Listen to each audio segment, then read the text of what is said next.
What's up, dudes? I'm Hilah, and welcome to Hilah Cooking. Today, I'm gonna do a special segment called Restaurant Secrets Exposed. And I've always loved the Mexican rice that you get at Mexican restaurants. It's all fluffy, it's delicious, it tastes like garlic, there's onion chunks in it. Somehow it's kind of like a pinkish color.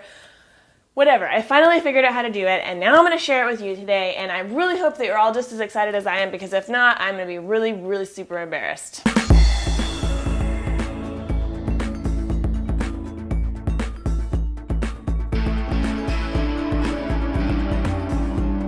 Okay, so I kind of hate to blow my whole big surprise wad right at the beginning, but the trick is I've got my rice here, I've got it soaking in water.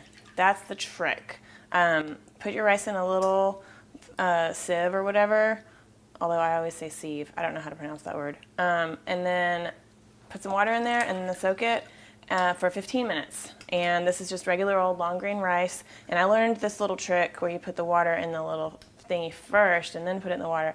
Picked that up from Jay Del Coro over at the Aimless Cook. So thanks, Jay. So we're just gonna let this soak, and while we go over here and do this other stuff right over here.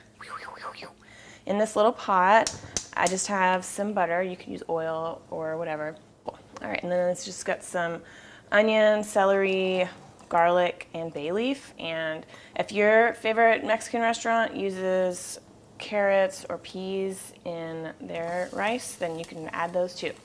But mine just uses celery and onion. So I just want to get these a little bit softened, maybe just 5 minutes. Okay, so this is nice and soft. Just want to make that sound happen. Drain it as much as you can. And then I've got some tomato paste to add. And get that stirred around. So you just kind of want to stir it until the tomato paste is coating all of the rice nice and evenly. And that's what's going to make it look all cute and pink. Good.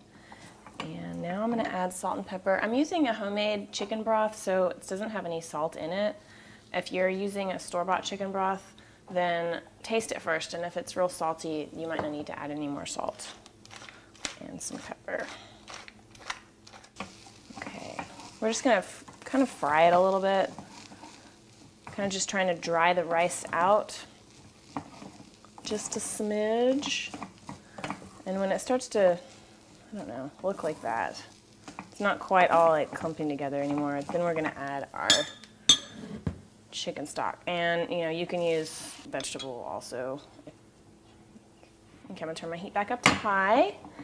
And then we're just gonna cook this like regular rice. So we'll bring it to a boil with a lid, and then as soon as it starts to boil, turn the heat down to as low as you go. Okay, party people, it's time for rice. Just kidding. So it's actually been 10 minutes, and I'm gonna turn it off. We look at it. Oh, look how fluffy that is.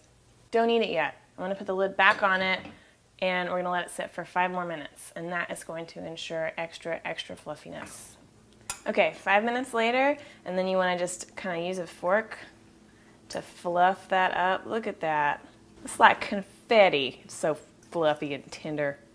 Okay, I'm just going to serve a little bit. Oh, that's delicious. Look at that. Okay, let's get a little bite here. Man. Just like at the Mexican restaurant. Okay, well, there's how to make fluffy, tender, Tex-Mex style rice. A couple people had requested that too, so I'm happy to be able to provide. And I hope you try the recipe. If you have any questions, leave them below, and I will get to them as soon as I can. So thanks so much for watching, and have a wonderful week. Bye.